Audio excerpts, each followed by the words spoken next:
अंजलि और वीर का सच्चा प्यार। वो कहते हैं ना, अगर किसी चीज को शिद्दत से चाहो तो पूरी कायनात तुम्हें उससे मिलने में लग जाती है। तो ऐसी ही कुछ कहानी है अंजलि और वीर की। आज 4 साल बाद फिर वही आवाज सुनाई दी हवा में, फिर वही खुशबू थी, लेकिन सब कुछ बदल चुका था। उससे देख के ऐसा लगा मानो जिंदगी मुझसे बोल रही है, तू अभी जिंदा है, तू अब भी ख्वाब देख सकता है, तू अकेला नहीं है अब। लेकिन फिर भी मन में कहीं डर था कि कहीं ये सपना तो नहीं है जो आँख खुलते ही टूट जाएगा। मन में हजार सवाल चल रहे थे कि तभी वो सामने आँख बोली, हाय कैसे हो। मैं तो उससे बस देखता ही रह गया। वो फिर बोली, हेलो कैसे हो, कुछ बोलो। मैं हड़बड़ाहट में बोला, मैं ठीक ही हूँ, तुम जैसी हो। वो बोली, ठीक हूँ, तुम इस कंपनी में जॉब करते हो। मैंने कहा हाँ। उसके चेहरे पर हल्की सी मुस्कुराहट थी और बोली, मैं आज ही ज्वाइन हुई हूँ, यह आज मेरा पहला दिन है जॉब का। ये सुनकर मानो मेरे अंदर कहीं खुशी की लहर चल पड़ी, लेकिन मैं उससे वो खुशी बांट नहीं सकता था। मैं आज 4 साल बाद उससे मिला था, वो मेरी पहली मोहब्बत थी। हम दोनों साथ में बहुत खुश थे, लेकिन फिर एक दिन आया जब वो मुझसे जुदा हो गई। आखिरकार गलती भी मेरी ही थी। असल में वो मुझे छोड़ के नहीं गई थी, मैंने ही कुछ गलत कर दिया था उसके साथ। मैं ही बेहक गया था किसी और के लिए। और लेकिन वो कहते हैं ना, प्यार अगर सच्चा हो तो बुरे से बुरा इंसान को बदल देता है। ऐसा ही कुछ हुआ मेरे साथ। मैं अंजलि को भूल के भी नहीं भुला पाया था और फिर आज 4 साल बाद वो मेरे सामने है। क्या बोलूं उससे, मैं किस मुंह से बात करूं, कुछ नहीं समझ आ रहा था मुझे। वो मेरे ही ऑफिस में अभी नई नई ज्वाइन हुई है और मैं उसका सीनियर हूं। हम रोज ऑफिस आते हैं, काम करते हैं और घर जाते हैं। 1 महीना हो गया था हुए, लेकिन अंजलि ने मुझसे एक बार भी हमारे बीती हुई जिंदगी में बारे में बात नहीं की, कभी भी ना ही वो मुझे पूछी कि मैं अब उसी के साथ ही या ब्रेकअप हो गया है मेरा। एक दिन जब शाम ऑफिस से निकलने का टाइम हुआ तो बहुत बारिश हो रही थी और मेरे पास छता नहीं था कि मैं बस स्टैंड तक भी जा सकूं थी। मैं ऑफिस में ही वेट रहा था बारिश रुकने के लिए। तभी अंजलि ऑफिस से निकल रही थी और मुझे बैठा देखकर पूछी, तुम्हें घर नहीं जाना? तो मैंने कहा घर तो जाना है, लेकिन मैं आज छता नहीं लाया और बाहर बहुत बारिश हो रही है, इसलिए वेट कर रहा हूँ रुकने के लिए। वो बोली, ठीक है। फिर थोड़ा रुक के बोली, मेरे पास छाता है, चाहो तो मैं तुम्हें बस स्टैंड तक छोड़ सकती हूँ।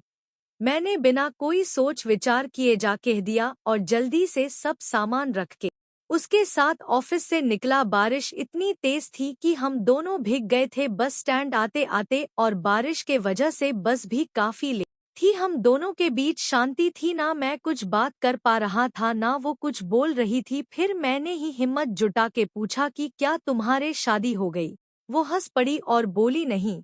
ये सुनकर मेरे दिल को जो खुशी हुई मैं उससे बता भी नहीं सकता था। फिर कुछ देर बाद वो मुझसे पूछी, तुम्हारी हो गई? मैंने कहा नहीं। फिर थोड़ा रुककर मुस्कुराते हुए पूछी, प्रीति का क्या हुआ? मैं थोड़ा शांत हो गया और बोला, हम साथ नहीं हैं। वो कुछ नहीं बोली, बस चुपचाप खड़ी थी। फिर मैंने बहुत हिम्मत जुटा के कहा कि अंजलि मुझे माफ कर देना, मैंने तुम्हारे साथ बहुत गलत किया था। वो चुप ही थी, कुछ नहीं बोली। मैं भी चुप खड़ा था। फिर थोड़ी ही देर में बस आ गई और हम दोनों बस में गए। अगले दिन जब मैंने ऑफिस में अंजलि को देखा तो मुझे उससे पूछना था क्या सोचा उसने, मुझे माफ किया कि नहीं, कैसे बात करूं उससे, यही सब सोच रहा था कि वो मेरे केबिन में मुझे एक फाइल देने आई। मैंने बिना कुछ सोचे उसे बोल दिया कि ऑफिस के बाद साथ में चलना, मुझे कुछ बात करनी है। वो बोली, क्या हम अभी भी इधर बात कर सकते हैं? मैंने कहा नहीं, ऑफिस के बाद मिलना। वो बोली, ठीक है, और चली गई। मैं बस इंतजार कर रहा था कि कब 6 बजेंगे कि मैं उससे बात कर पाऊंगा। टाइम जैसे थाम ही गया था, 6 बज गया। सब एक एक करके निकाल रहे थे ऑफिस से। फिर आखिर में मैं निकला और साथ में अंजलि भी थी, वो रुकी थी मेरे लिए। आज फिर हम साथ चल के गए बस स्टैंड और रास्ते में मैंने उससे पूछा कि कल का जवाब नहीं दिया तुमने? वो शांत ही थी कुछ देर, फिर बोली, किस बात का जवाब, क्या जवाब दूं? मैं गए तुम थे छोड़ के और अब मुझे फिर से वो सब कुछ नहीं चाहिए तो कोई माफी, सवाल जवाब की बात ही नहीं बनती। मैंने उससे बहुत मानने की कोशिश की लेकिन वो नहीं मानी। 5 महीने हो गए थे हमें एक ही ऑफिस में काम करते हुए, लेकिन हम दोनों ही अब एक दूसरे से बात नहीं करते थे। उस दिन के बाद मैंने बहुत बार कोशिश किया कि अंजलि को मैं माना लूं, उससे ये कह सकूं कि हाँ मुझसे गलती हो गई थी, लेकिन मैं तुम्हारे बिना नहीं रह पा रहा हूँ।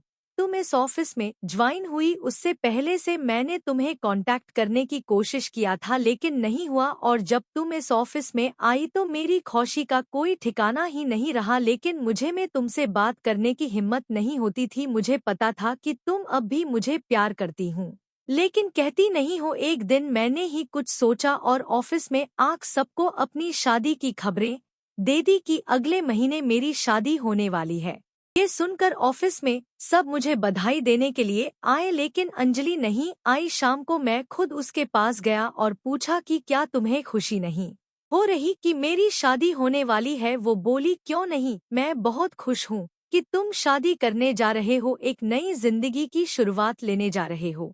फिर मैंने पूछा कि तुम मुझे बधाई देने की नहीं आई जब सब लोग आए थे ऑफिस के? तो बोली, मुझे बहुत काम था, मैं बस्सी थी। मैंने कहा ठीक है, और मैं वहां से चला गया। 2 दिन बाद रात को अंजलि का मैसेज आया कि क्या तुम सच में शादी कर रहे हो अगले महीने? मैंने कहा हाँ। अगले दिन अंजलि ऑफिस ही नहीं आई थी। मैं सोच में सब गया कि क्या हो गया, वो आई क्यों नहीं। फिर मैंने अपने कलीग को कहा कि अंजलि को फोन करके पूछे कि वो ऑफिस क्यों नहीं आई। उसने फोन किया तो पता चला कि उससे बहुत तेज बुखार है और वो घर पर अकेला है। मैं तभी ऑफिस से निकाल गया उसके घर जाने के लिए। रास्ते में मैंने फोन करके उसके घर का पता पूछा और जितनी जल्दी हो सके वह पहुंचा। वहां जाग देखा तो वो अकेले थी और उससे बहुत ठंडी लग रही थी, कंबल में सोई थी। मैं जल्दी से उस उठा के अस्पताल ले गया। शाम तक उसका बुखार ठीक हुआ तो डॉक्टर ने उससे मिलने की इजाजत दी। मैं उसके पास बैठा था, वो सो रही थी। मैंने उसका हाथ अपने हाथ में लिया, फिर धीरे से उसकी आंख खुली। वो मुझे ही बस देखे जा रही थी। मैंने धीरे से बोला कि नहीं है मेरी शादी अगले महीने, मैं शादी नहीं कर रहा हूँ। ये सुनते ही वो रोने लगी। मेरे भी आंख में आंसू आ गए। मैंने उससे गले लगा लिया और हम दोनों एक दूसरे को पकड़ के बहुत रोए। फिर हम वहां से घर गए और हमेशा एक दूसरे के साथ रहने का प्रॉमिस किया। हेलो दोस्तों, अगर हमारी स्टोरी अच्छी लगी हो तो चैनल को लाइक एंड सब्सक्राइब और शेयर जरूर करें। दोस्तों, चैनल ग्यांगंग 2732 को सपोर्ट करें।